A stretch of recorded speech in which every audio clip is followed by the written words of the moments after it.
인사하도록 하겠습니다. 여러분, 당신을 사랑합니다. 네. 우리 사랑하는 성도님들과 함께 예배함이 기쁨이고 감사인 것 같습니다. 우리 오늘 하나님 말씀은 요한복음 13장 18절에서 30절 말씀입니다. 제가 가지고 있는 성경은 신약성경 171페이지인데요. 요한복음 13장 18절에서 30절까지 저와 여러분이 한 절씩 교독하도록 하겠습니다. 제가 먼저 읽겠습니다. 내가 너희 모두를 가리켜 말하는 것이 아니니라. 나는 내가 택한 자들이 누구인지 알미라. 그러나 내 떡을 먹는 자가 내게 발꿈치를 들었다 한 성경을 응하게 하려는 것이니라. 지금부터 일이 일어나기 전에 미리 너희에게 일러둠은 일이 일어날 때 내가 그인 줄 너희가 믿게 하려 함이로라. 내가 진실로 진실로 너희에게 이르노니 내가 보낸 자를 영접하는 나를 영접하는 것이요 나를 영접하는 자는 나를 보내신 이를 영접하는 것이니라. 예수께서 이 말씀을 하시고 심령이 괴로워 증언하여 이르시되 내가 진실로 진실로 너희에게 이르노니 너희 중 하나가 나를 팔리라 하시니. 제자들이 서로 보며 누구에게 대하여 말씀하시는지 의심하더라. 예수의 제자 중 하나 곧 그가 사랑하시는 자가 예수의 품에 의지하여 누웠는지라. 시몬 베드로가 머릿짓을 하여 말하되 말씀하신 자가 누구인지 말하라 하니 그가 예수의 가슴에 그대로 의지하여 말하되 주여 누구니이까. 예수께서 대답하시되 내가 떡 한 조각을 적셔다 주는 자가 크니라 하시고 곧 한 조각을 적셔서 가롯 시몬의 아들 유다에게 주시니 조각을 받은 후 곧 사탄이 그 속에 들어간지라. 이에 예수께서 유다에게 이르시되 내가 하는 일을 속히 하라 하시니. 이 말씀을 무슨 뜻으로 하셨는지 그 앉은 자 중에 아는 자가 없고 어떤 이들은 유다가 돈계를 맡았으므로 명절에 우리가 쓸 물건을 사라 하시는지 혹은 가난한 자들에게 무엇을 주라 하시는 줄로 생각하더라. 함께 읽겠습니다. 유다가 그 조각을 받고 곧 나가니 밤이러라. 아멘.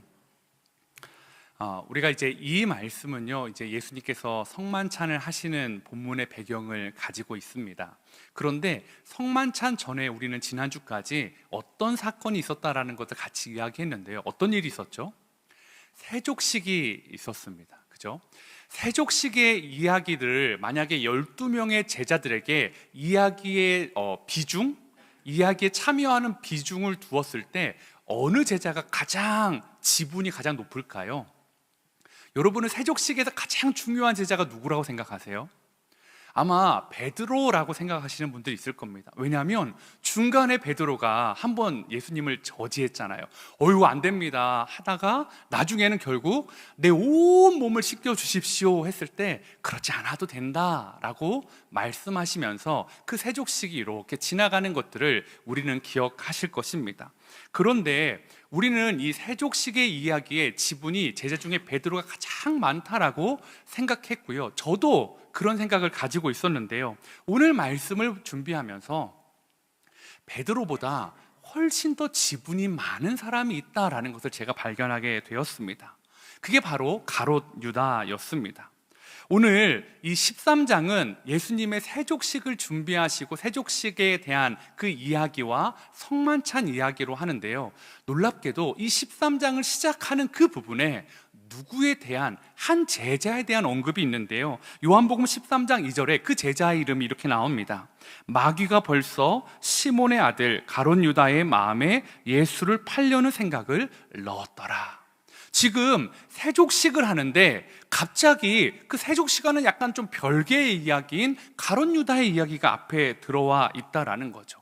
그러면 우리가 세족식이 어떤 의미가 있는지 지난 2주간 수요 예배를 통해서 이야기했습니다. 첫 번째는 회개고 두 번째는 섬김의 내용이 이 세족식 안에 담겨 있다라는 거죠. 그러면 이 세족식이 의미하는 회개와 섬김의 의미가 어떻게 하면 가롯 유다와 잘 닿아 있는 것은 아닐까, 그것이 예수님이 마음은 아닐까라는 생각을 제가 해보게 되었습니다.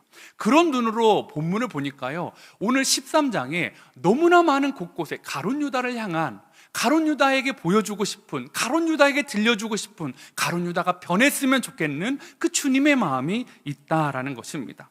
세족식 중간에도요, 베드로에게만 예수님이 말씀하시지 않으십니다.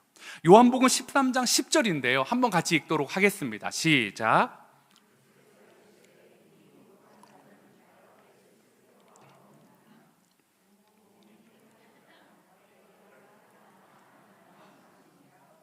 예, 너무 우리가 화합이 안 되는 것도 사랑합니다, 성도님들. 예, 그런데요, 우리는 목욕한 자는 발밖에 씻을 필요가 없느니라, 온몸이 깨끗하니라, 마치 베드로를 향한 말씀처럼 들립니다. 그죠? 베드로에게 해주고 싶은 말. 그런데요, 그 다음에 오는 말씀을 보십시오. 너희가 깨끗하나 다는 아니니라. 누구가 들으라고 하는 말씀일까요?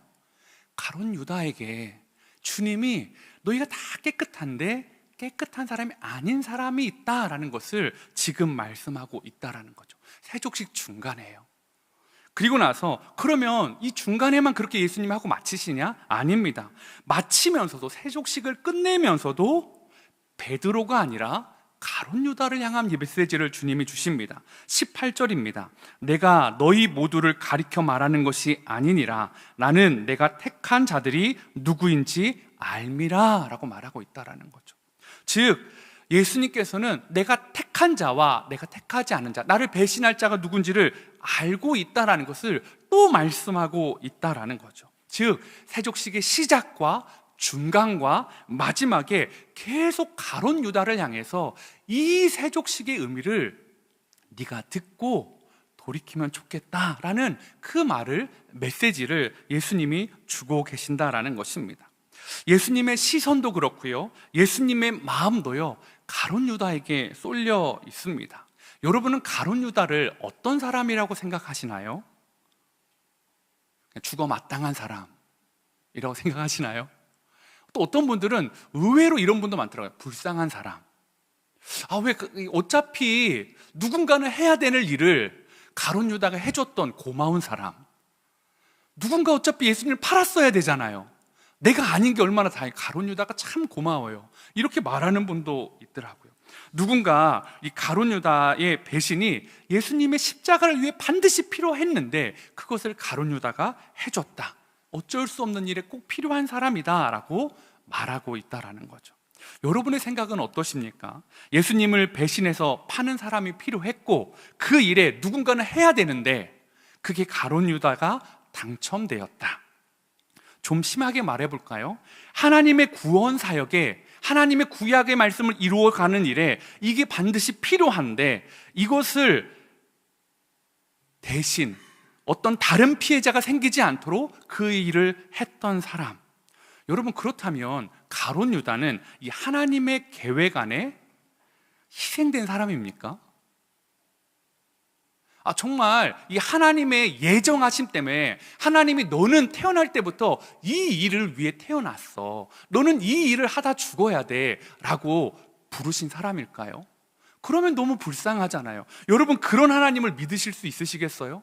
만약에 하나님의 영광과 하나님의 계획을 위해서 내 의지와 상관없이 어떤 한 사람을 악의 구렁텅이로, 심판의 구렁텅이로 밀어넣으시는 하나님을 여러분은 사랑하실 수 있으시겠습니까?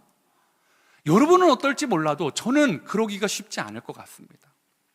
오늘 이 가룟 유다에 대한 이 마음들, 근데 우리가 사실은 이 부분을 할 때 우리가 종종 신학적으로 자유의지와 하나님의 예정하심이 충돌되는 것을 봅니다.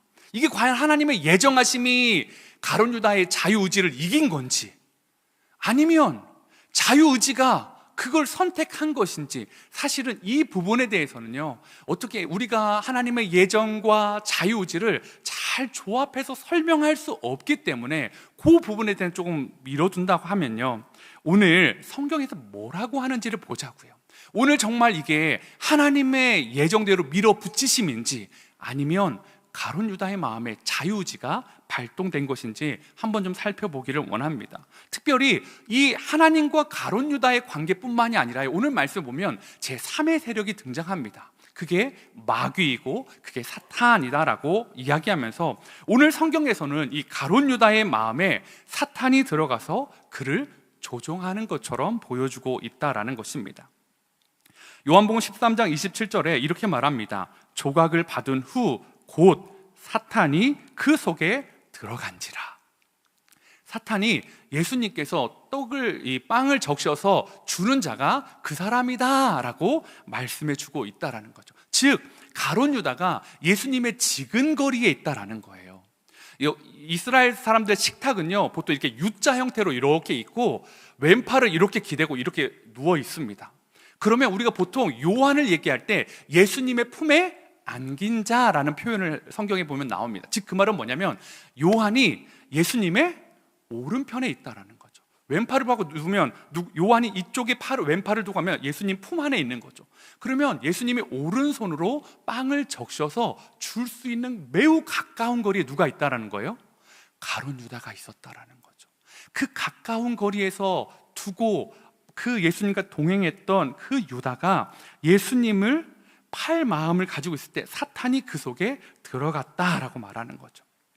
이것이 가룟 유다의 의지와는 상관없이 그러면 사단이 내가 들어가서 이 가룟 유다의 마음을 주장해야 되겠다 이런 뜻일까요? 이것도 아니다라는 것입니다. 이 부분을요, 한 목사님이 이렇게 말씀하시더라고요.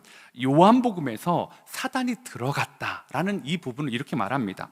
혹은 사단이 그런 생각을 넣었다 기록한 것은 그리스도의 고난과 죽으심에 사단이 적극적으로 관여했다는 사실과 그리스도의 고난과 죽으심이 단순히 정치적인 문제가 아니라 영적인 문제였음을 강조하기 위함이다 라고 말하는 거죠. 즉 사단이 그 속에 들어갔다라는 것은 그 예수 그리스도의 고난과 죽으심에 사단이 적극적으로 관여했다는 것과 그리고 이게 단순히 정치적인 것이 아니라 영적인 일을 보여주기 위함이었다라는 거죠. 무슨 말입니까? 가룟 유다가 어떤 큰 세력의 희생양이 아니라 그가 선택했다라는 것을 보여주고 있다라는 거죠. 그래서 우리는 확실하게나마 막연하게나마 우리가 왜 하나님이 그런 분이 아니시다는 걸 믿잖아요. 하나님은 정말 그런 분이 아니야 라고 믿는데요, 오늘 이 가룟 유다에 향한 그 예수님의 마음이 어떤 것인지를 우리가 보면 잘 알 수 있을 것 같습니다. 예수님이 가룟 유다를 희생양으로 삼으시려고 하지 않으셨습니다. 가룟 유다가 꼭 필요하니까 네가 날 위해 죽어줘야겠다가 이게 아니었습니다. 마가복음 14장 21절에 보면 가룟 유다를 향한 그 예수님의 절절한 마음이 나옵니다. 인자는 자기에 대하여 기록한 대로 가거니와 인자를 파는 그 사람에게는 화가 있으리로다. 그 사람은 차라리 나지 아니하였더라면 자기에게 좋을 뻔하였느니라 하시니라. 여러분, 예수님이 너는 진짜 태어나지 않았으면 좋겠다, 좋을 뻔하였다라는 사람에게 예수님이 태어나게 하시고 그 사명을 주신 다음에 그렇게 말하실까요? 아니다라는 거죠. 가룟 유다가 태어나서 이 사명에 대해서 이끌리고 욕심을 따라 그 길을 걸어가고 있을 때 그런 일을 하는 너는 차라리 태어나지 않았으면 좋았을 뻔했다라고 주님이 말씀하고 있다라는 거죠. 주님이 진심으로 가룟 유다를 안타까워하고 있으시다라는 것입니다. 즉 가룟 유다는요, 그의 욕심과 예수님을 바라보는 생각의 차이 때문에 예수님을 자의로 팔았다라는 거죠. 예수님의 팔았던 그 사단이 그 마음을 들어가고 마귀가 그 생각을 심어줬다는 것은 그것이 온통 마귀의 주권적인 사역도 아니고요, 가룟 유다에 있었던 그 생각을 마귀가 밀어준 거죠.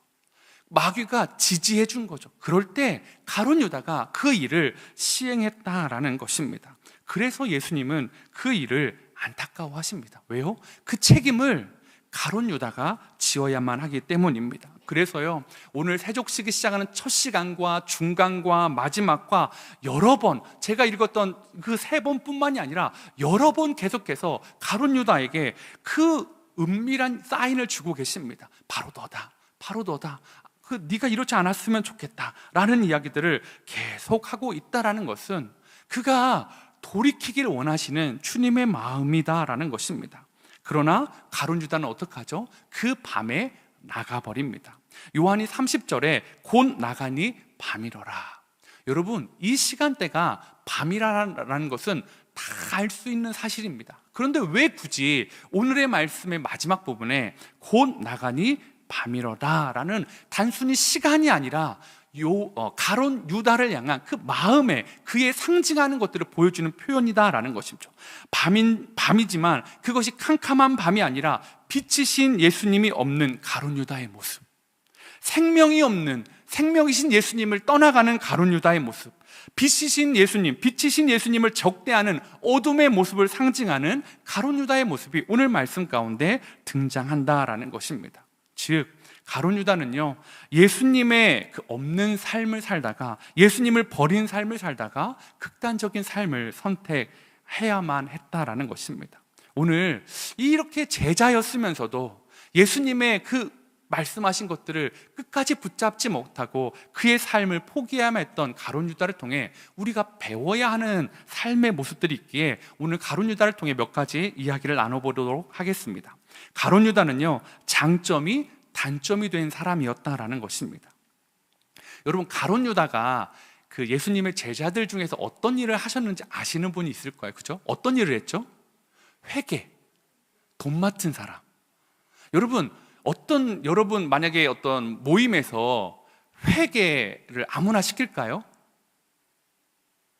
아무나 시키시나 보군요. 제가 이제 그 수영한다고 얼마 전에 제 카톡에 초청이 됐습니다. 여러분, 할렐루야. 예. 뭐 그렇게 좋아할 일일까요? 예. 했는데요, 보니까 끝나고 인사하는 분이 있어요. 보니까 반장님이라고 부르시더라고요.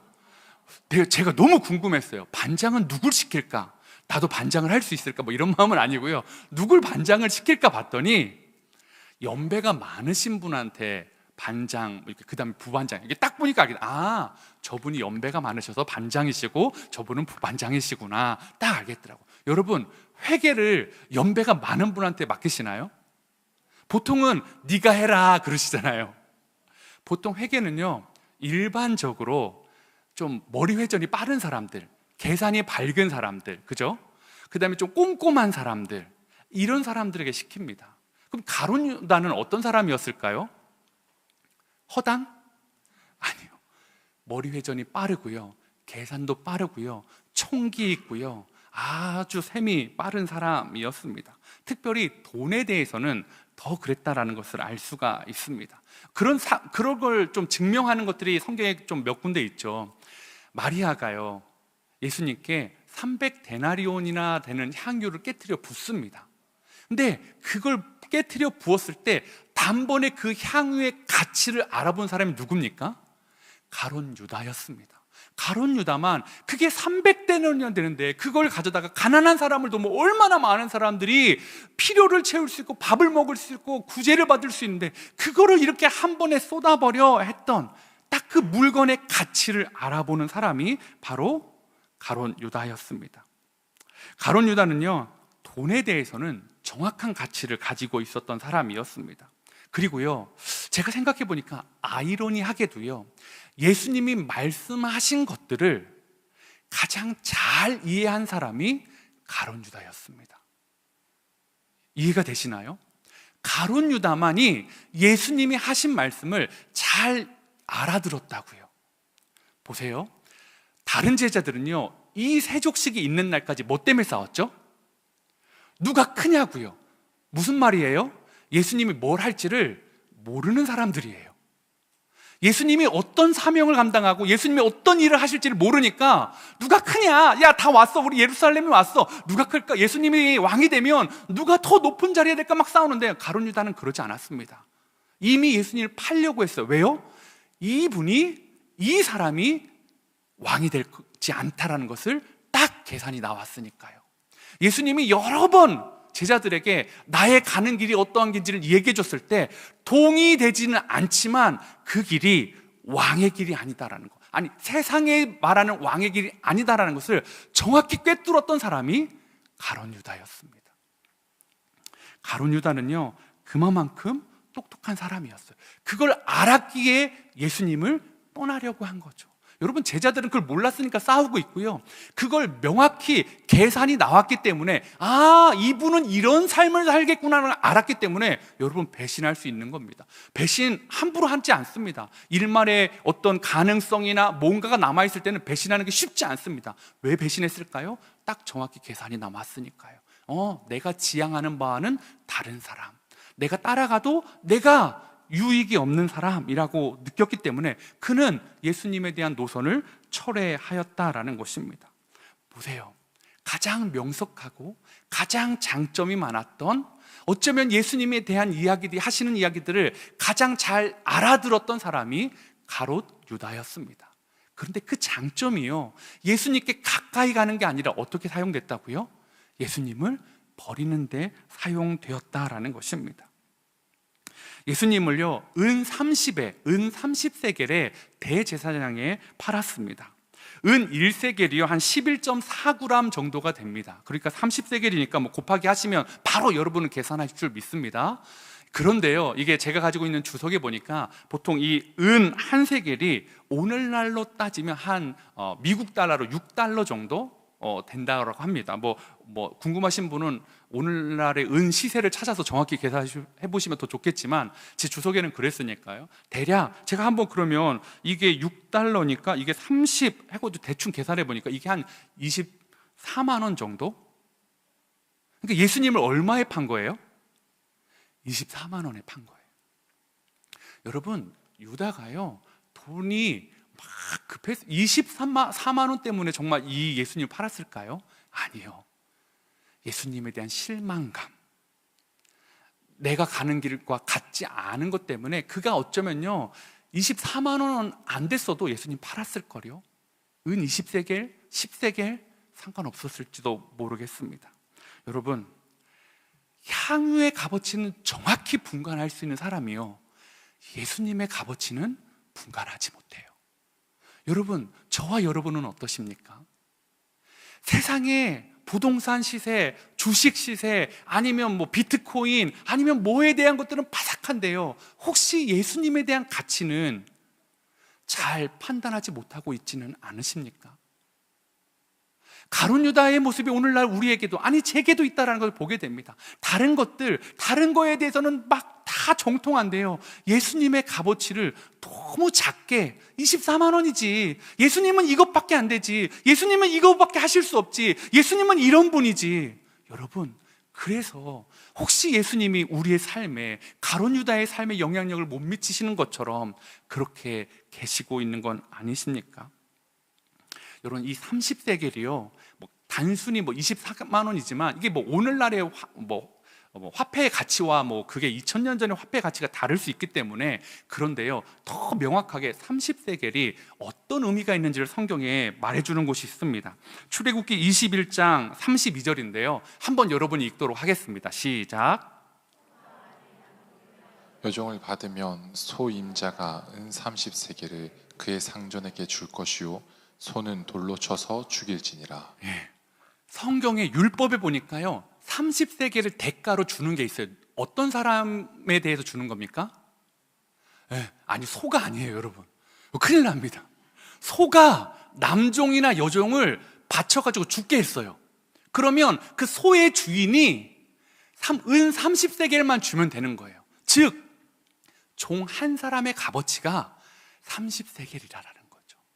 가룟 유다에게는요, 노예만한 가치가 있는 사람이 예수님이었어요. 랍비요, 선생님이요, 몇 시간 뒤에는 그 볼에 뽀뽀를 하는, 키스를 하는 그 사람이요, 예수님을 어떻게 생각한다고요? 당신은 노예만한 값어치밖에 안 됩니다 라고 팔아버렸다라는 거죠. 여러분은 어떠세요?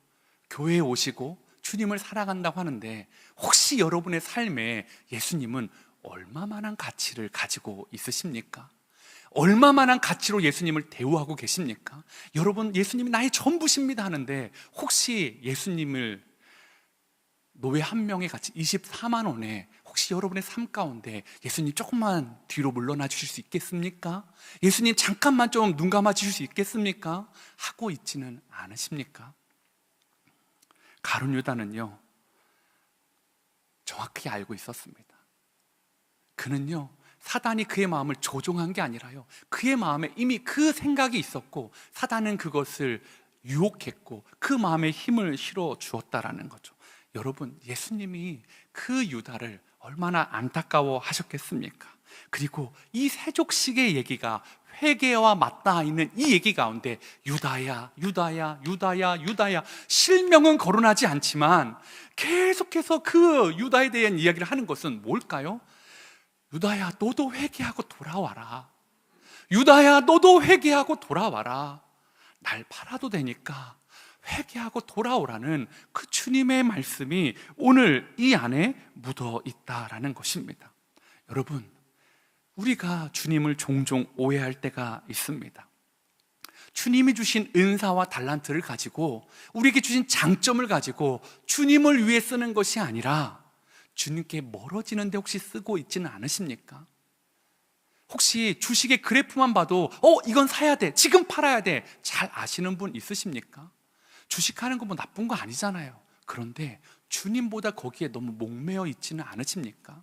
그게 하나님 말씀 보는 시간보다 아침에 일어나자마자 그 시간, 아니면 혹시 외국 뭐 나스닥 본이라고 새벽에 그렇게 해서 밤낮이 혹시 바뀌어 있고 주님을 가까이 하는 시간은 점점점 멀어지고, 그럼에도 불구하고 이게 내 가정을 책임지고 내가 이 시대에 돈을 벌 수 있는 정말 길이라고, 내가 잘할 수 있는 일이라고 하면서 혹시 그 장점 때문에, 여러분에게 주신 그 수치와 그래프를 볼 수 있는 그 안목 때문에 주님과 멀어져 있지는 않으십니까?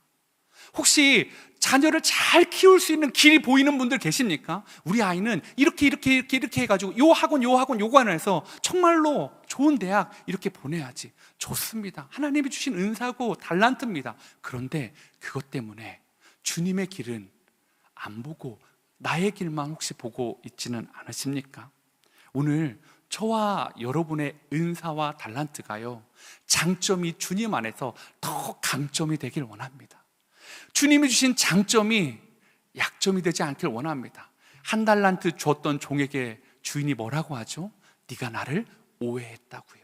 사랑하는 성도 여러분, 우리 주님이 우리에게 주신 그 1달란트, 2달란트, 5달란트, 주님을 신뢰함으로 주를 위해 사용할 수 있는 멋진 함께 그린 교회 성도님 되시기를 축복합니다. 가룟 유다는요, 두 번째, 주님의 말씀보다 자기의 생각을 중요하게 여겼습니다. 빠른 두뇌 회전을 가지고요, 누구보다 예수님의 말씀이 뭘 의미하는지, 이분이 이런 삶을 살겠구나 라는 것들을 잘 알았습니다. 몇 번이고 점검했을 거예요. 몇 번이고 계산해 봤을 거예요. 혹시 나의 계산이 틀려서 이분이 왕이 되고 이분이 메시아인데 내가 팔아버리면 안 되니까요. 이분을 놓쳐서 내가 금전적인 손해를 보면 안 되니까요. 철두철미하게 계산했습니다. 그리고 예수님을 그 철두철미하게 계산해서 팔았습니다. 근데 문제는 뭐냐면요, 그 계산을요 철두철미하게 했는데요, 예수님의 3년 내내 자신이 어떤 분인지 어떤 길을 간지 설명했는데요, 그 길이 나한테 유익이냐 아니냐만을 따졌다라는 거죠. 내가 생각했던 길과 같냐 같지 않냐라는 것만 보고 있다라는 것입니다. 자신의 생각이 강했지만 그 생각이 너무 강해서 하나님의 아들도 이긴 사람, 가룟 유다. 여러분, 유다만 그렇습니까? 혹시 오늘날 우리의 삶 가운데는 어떠십니까? 주님이 계속 말씀하심에도 불구하고 그 말씀을 이기는 나의 못된 습성이 혹시 우리 안에는 있지 않습니까? 말씀보다 강한 우리 안에 죄를 붙잡는 그 간절한 애타는 마음이 있지는 않으십니까? 사랑하는 성도 여러분, 그게 가룟 유다의 모습이라고요. 가룟 유다가 그렇게 하다가 망했다고요. 여러분, 가룟 유다가 특별히 악한 사람이 아닙니다. 진짜 나쁜 사람이 아니었습니다. 총명하고요, 똑똑하고요, 이해력도 많고요, 셈이 빠르고요. 그러면서도 메시아인지 어디를 알고 따라갔지만 내 생각과 전혀, 예수님이 3년 동안 그에게 말씀해 주셨지만 나랑 결이 다른 사람, 그래서 예수님을 팔아버렸다라는 것입니다. 말씀이신 예수님보다 사단이 주는 생각과 자신의 생각을 더 신뢰했던 사람, 그리고 그것에 더 영향력을 많이 받았던 사람, 그의 삶은 비참했습니다.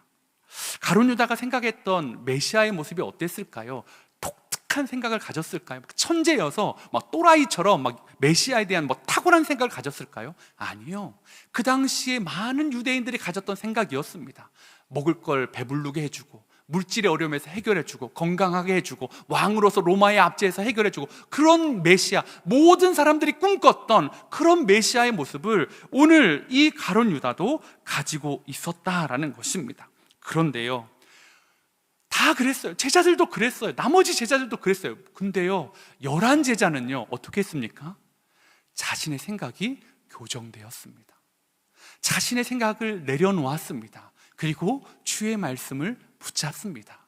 자신의 실패를 내려놓고 주님의 은혜를 붙잡습니다. 그런데요, 가룟 유다의 아픔은 여전히 실패의 자리에서도 자기의 생각과 자신의 방법으로 그 길을 걸어가고 있다라는 것입니다. 결국 어떤 겁니까? 예수님께 승복할 수 있냐고요.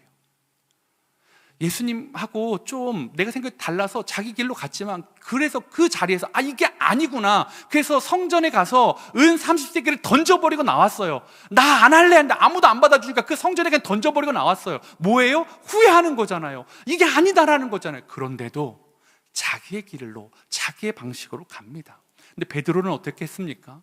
주님을 3번이나 모른다고 하고요, 그럼에도 불구하고 그 실패의 자리에서 다시 주님의 자리로 나아가고 있다라는 것입니다.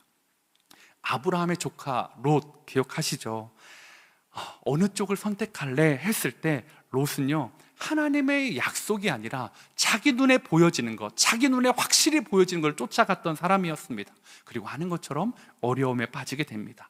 야곱도 마찬가지입니다. 자기의 손과 자기의 눈과 자기의 능력과 미신을 쫓았던 그가 마지막에 그의 삶을 이야기할 때 바로 앞에서 험난한 세월을 살았다라고 말하고 있습니다. 왜요?